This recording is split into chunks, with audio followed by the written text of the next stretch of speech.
मैंने एक जगह कमाल की बात पढ़ी थी कि चाहे मैं हूं या कोई भी इंसान, हर इंसान को दुनिया में सिर्फ और सिर्फ 24 घंटे ही मिले हैं, लेकिन कुछ लोग इन 24 घंटों का सही इस्तेमाल करते हैं और वो इन 24 घंटों में एक्टिव बने रहते हैं, और कुछ लोग समय न होने की दुहाई देते रहते हैं और कहते हैं कि हम तो बहुत बिजी हैं, मगर फिर भी उनके काम पूरे नहीं होते। अब बात सिर्फ इतनी सी है कि उन 24 घंटों का इस्तेमाल कैसे किया जा रहा है।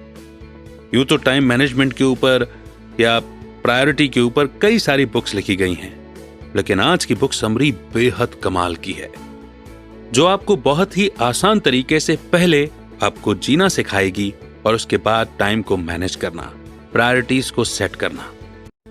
तो आज की बुक समरी है make time, how to focus on what matters every day, जिसे लिखा है जैक नैप और जॉन जेराटस्की ने। जैक और जॉन प्रोडक्टिविटी और टाइम मैनेजमेंट में एक्सपर्ट हैं। वे न्यूयॉर्क टाइम्स के बेस्ट सेलिंग ऑथर्स में से हैं, जिन्हें बिजनेस टीम्स को अपना टाइम बढ़ाने और डिस्ट्रैक्शन से पीछा छुड़ाने में मदद करने के लिए जाना जाता है। उनका मानना है कि किसी प्रोजेक्ट को पूरा करने में बहुत ज्यादा समय नहीं लगना चाहिए, क्योंकि लेजर फोकस से किसी भी काम को करने की स्पीड को बढ़ाया जा सकता है। हालांकि उन्होंने टेक डिजाइनर्स के तौर पर अपना काम शुरू किया था। जैसे जैसे वे बड़े होते गए, उनकी टाइम मैनेजमेंट स्किल्स अच्छी होती गईं। तो आइए उनके एक्सपीरियंस को इस बुक समरी के माध्यम से समझते हैं।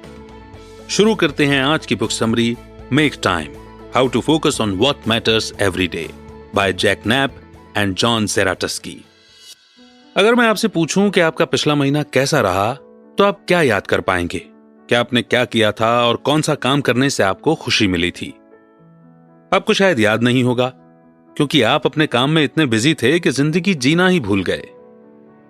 ये बुक आपको वक्त बढ़ाना नहीं सिखाती है। ये उन सभी स्ट्रेटेजी का कलेक्शन है जो आपको ये समझने में मदद करेंगी कि आप किस तरह अपना समय बिता रहे हो। ये आपको उन स्ट्रेटेजी के बारे में भी बताएगी जिनका इस्तेमाल करके आप सोशल मीडिया ब्राउजिंग और बार बार ईमेल्स चेक करने वाली आदत से पीछा छुड़ा सकते हैं। ज्यादातर लोग जल्दी थक जाते हैं, और इस बुक में ऐसी ट्रिक्स हैं जिनसे आप अपनी एनर्जी को बूस्ट कर सकते हो और पूरे दिन बरकरार रख सकते हो। सबसे पहले ये बुक आपको दिन की हाईलाइट चुनना सिखाएगी। ये हाईलाइट टास्क आपका फोकस होना चाहिए। ये वो एक काम है जिसके हो जाने पर आपको खुशी मिलेगी। फिर ये बुक आपको आपका पूरा दिन इफेक्टिवली प्लान करना सिखाएगी। अब क्योंकि आप जान चुके हैं कि ये बुक कितनी जरूरी है, तो अब ये सीखने का वक्त है कि मेक टाइम मेथड को यूज कैसे करते हैं। तो शुरुआत करते हैं हाईलाइट से। शायद आपको लग रहा होगा कि ये बुक आपको आपके गोल्स प्लान करना और पूरे दिन में ज्यादा से ज्यादा काम करना सिखाएगी, लेकिन ये बुक अलग है। ये बुक इस बारे में है कि किस तरह आप अपने बिजी शेड्यूल के चलते ये नोटिस करना भूल जाते हैं कि आप अपना समय कैसे बिता रहे हैं और किस तरह आप खुद को ऐसा करने से रोक सकते हैं। मेक टाइम फॉर्मूला का सबसे पहला स्टेप अपने दिन की हाईलाइट चुनना है। एक ऐसी एक्टिविटी को चुनो जिसको पूरा करने में 90 मिनट लगे। जी हां, 90 मिनट्स। जरूरी नहीं कि यह आपके ऑफिस का ही काम हो। ये कोई भी आसान काम हो सकता है, जैसे कि कोई बुक पढ़ना या अपनी फैमिली के लिए खाना बनाना। आप अपना हाईलाइट खुद से 3 सवाल पूछकर ढूंढ सकते हो। कौन सा ऐसा जरूरी काम है जो मुझे आज करना है? कौन सा ऐसा एक काम है जो आज करने से मैं सेटिस्फाइड फील करूंगा? कौन सा काम करने से मुझे सबसे ज्यादा खुशी मिलेगी? चुनते वक्त अपने दिल की सुनना मत भूलिएगा। 2008 में जेजेड शिकागो में रह रहे थे। वो बर्फीली सर्दियों का मौसम था और ऑफिस जाने के लिए सुबह उठना बहुत मुश्किल था। एक दिन वो सुबह उठे और उन्हें एहसास हुआ कि उन्हें अपनी जिंदगी के पिछले 2 महीने याद ही नहीं है। जेजेड बीमार नहीं थे। वो अपनी गर्लफ्रेंड और दोस्तों के साथ एक अच्छी जिंदगी जी रहे थे। उनकी जॉब भी अच्छी थी और लोग उनकी तरक्की देखकर जलते थे। प्रॉब्लम यह थी कि जब वो अपने पिछले 2 महीनों को याद करने की कोशिश करते थे तो उन्हें कुछ भी याद नहीं आता था।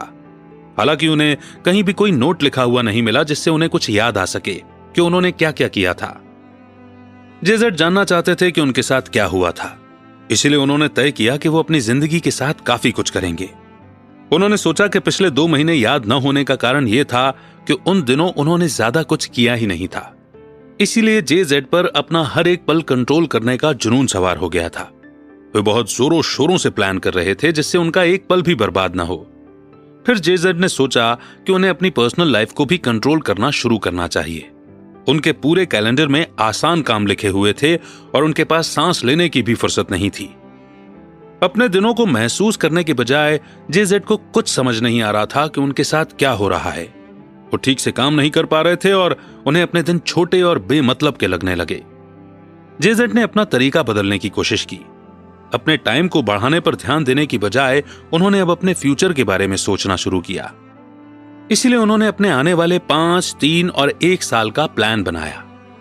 इससे भी बात नहीं बनी, क्योंकि एक ऐसी चीज पर काम करना जो बहुत दूर हो उनको डीमोटिवेटेड फील करवा रही थी। साथ ही साथ अब उनके लिए ज्यादातर गोल्स के कोई मायने नहीं रह गए थे। गर्मियां आई और उसके साथ एक नया एहसास भी। जेजेड ने प्लानिंग करना बंद कर दिया और अपने पसंदीदा काम करने शुरू कर दिए। इस बार उन्होंने अपना ध्यान जरूरी कामों पर लगाया। अपने ऑफिस के काम के अलावा जेजेड ने हर हफ्ते के अंत में अपने दोस्तों से मिलना शुरू कर दिया।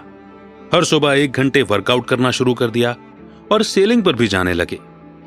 जेजेड ने उस गर्मी के मौसम में एक बहुत जरूरी लेसन सीखा। उन्होंने सीखा कि एक अच्छी जिंदगी जीने के लिए उन्हें बहुत ज्यादा काम करने की जरूरत नहीं है।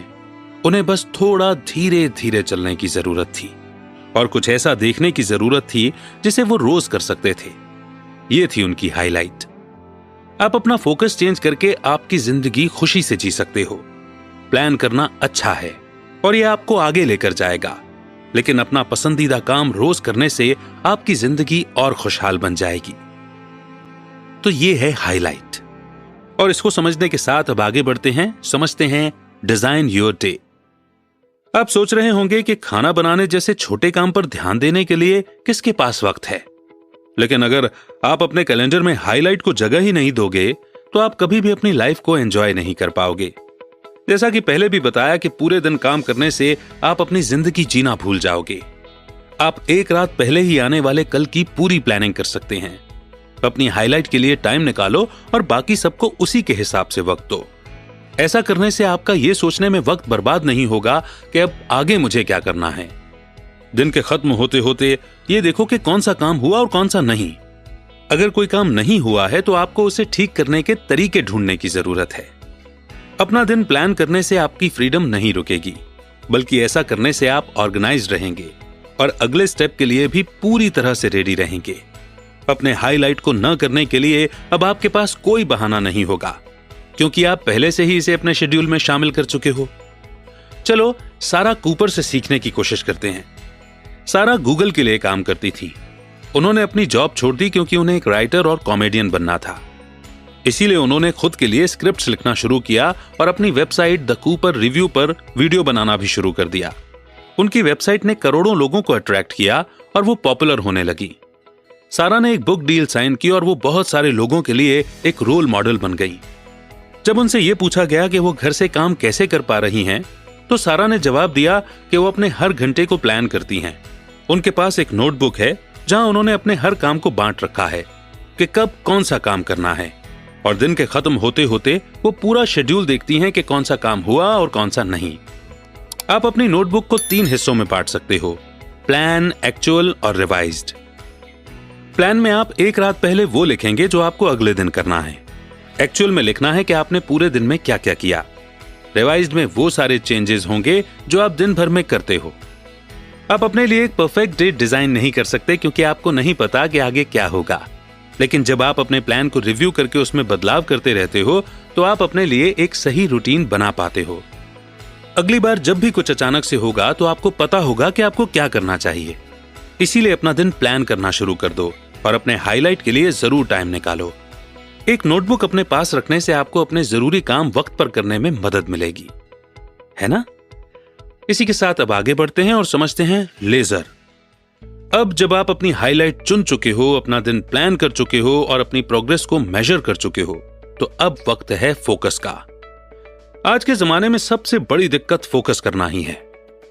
लेजर से मतलब है आपके माइंड की वो स्टेट जब आप अपने काम में पूरी तरह फोकस होते हो, बिल्कुल एक लेजर बीम की तरह। ऐसा करना मुश्किल हो सकता है, लेकिन जब आप कोई ऐसा काम करते हो जिससे आपको प्यार है, फोकस अपने आप ही बन जाता है। पूरे दिन में होने वाले डिस्ट्रैक्शन यानी मन का भटकना सबसे बुरी चीज होती है। आपकी विल पावर आपको बार बार अपना फोन देखने से नहीं रोक सकती। आपको अपनी सारी डिस्ट्रैक्शंस को रोकने के लिए स्ट्रेटजी को यूज करने की जरूरत है। आप अपने सोशल मीडिया को ब्लॉक कर सकते हो जब आप लेजर मोड में होंगे, या फिर आप अपने रूम में भी बदलाव कर सकते हो ताकि आप अपने काम में अच्छे से ध्यान लगा सको। अलग अलग तरह की स्ट्रेटजी को टेस्ट करिए और देखिए